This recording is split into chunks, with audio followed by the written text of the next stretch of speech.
Hello, welcome to week 5 of Counselling Modalities 2, and I trust your program is going well so far. This week we're going to be focusing on reality therapy developed by William Glasser.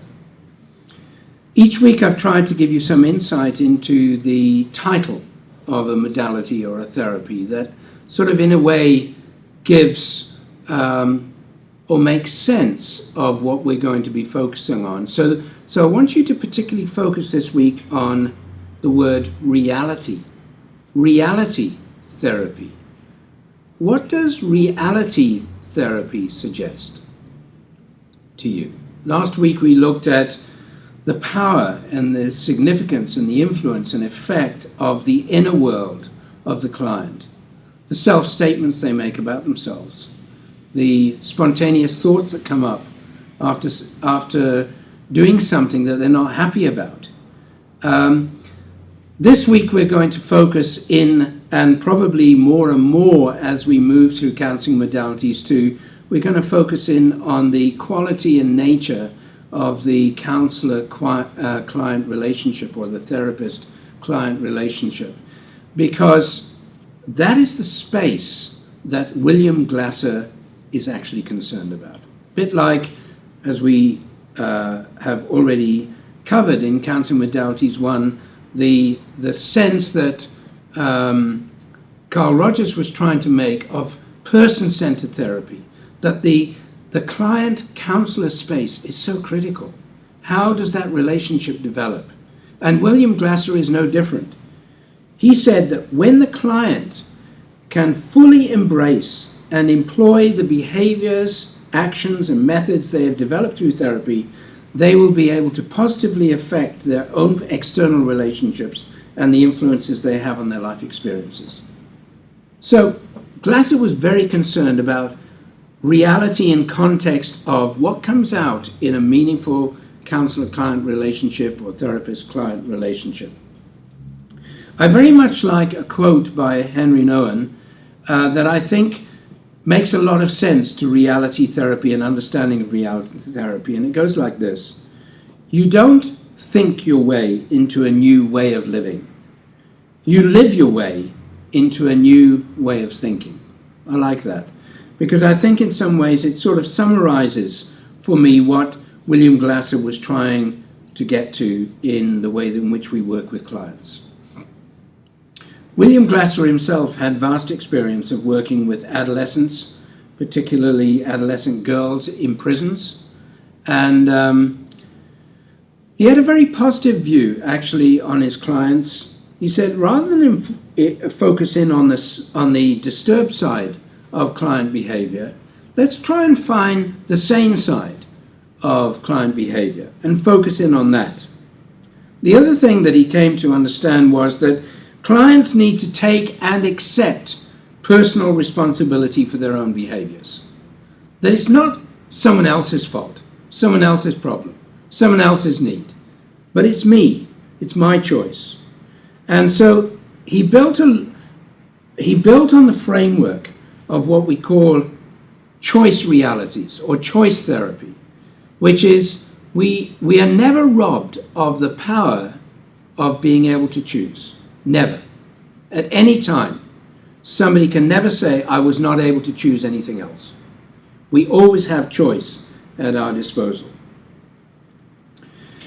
His therapeutic view also was a response in some ways to psychotherapy. He believed that psychotherapy had an overwhelming influence on trying to dig into the past. Whereas what William Glasser was more concerned about was the focus on the here and now. Not that the past is irrelevant. It's never irrelevant. But how relevant is it on the here and now? It should not be the focus of counseling so much as the present, the reality of the present. And he based this on choice theory. What choices are you going to make now? Let me give you an example from someone in my own personal experience to to play out, as it were, some of the principles of reality therapy. I want to talk to you about Grace. Grace is an attractive 41-year-old married woman with 3 children. However, she has a problem. Her presenting problem is that her husband left her for her best friend. And now the husband has cut ties with this relationship with the best friend and would like to return to Grace. Now, Grace loves her husband. She's never stopped loving her husband despite his behavior. And she is prepared to re-engage with her husband, but she's so now insecure in herself that she feels she'll be constantly checking up on her husband's movements. Why? Because she's completely lost trust in him. If he's done it once, after 18 years of marriage, what's to stop him doing it again? And Grace has come for help because she doesn't know whether to take her husband back. She doesn't know how to change his behavior. She doesn't know how to build trust. And as a result, when I met Grace, she was tearful, she was depressed, she was not coping with her job. Now, from a reality therapy perspective, what would be the most important thing that I could do? William Glasser says the most important thing that you can do is to build authentic relationship. You see, in every other significant sphere of her life effectively has been destroyed. Trust actually begins with her, not with her husband. What can she trust? Who can she trust? And maybe the first port of call in terms of restoring trust is finding a relationship, a professional client-counselor relationship, where she can trust herself and where she can trust her counselor. So building an authentic relationship is at the heart of reality therapy. William Glasser basically built his whole therapy around a list of what he called universal needs: survival, love and belonging, power and achievement, freedom and independence, and also don't ever lose sight of just having fun. Those are universal needs. And I wonder if you see any of those elements in the case study I've just told you about. Now, I'm not going to go back through the case study, but I think that you will find that many of those elements are in almost every story that we hear. There are certainly elements of survival. There are certainly elements of love and belonging. There are certainly elements of power. There are certainly elements of freedom. They're all there in the story. It's how do we tease them out? Another strong feature of William Glasser's theory of reality therapy is that actually all we do is behave in the present. The past is past. The future is yet to come. All we've got is our behavior in the present.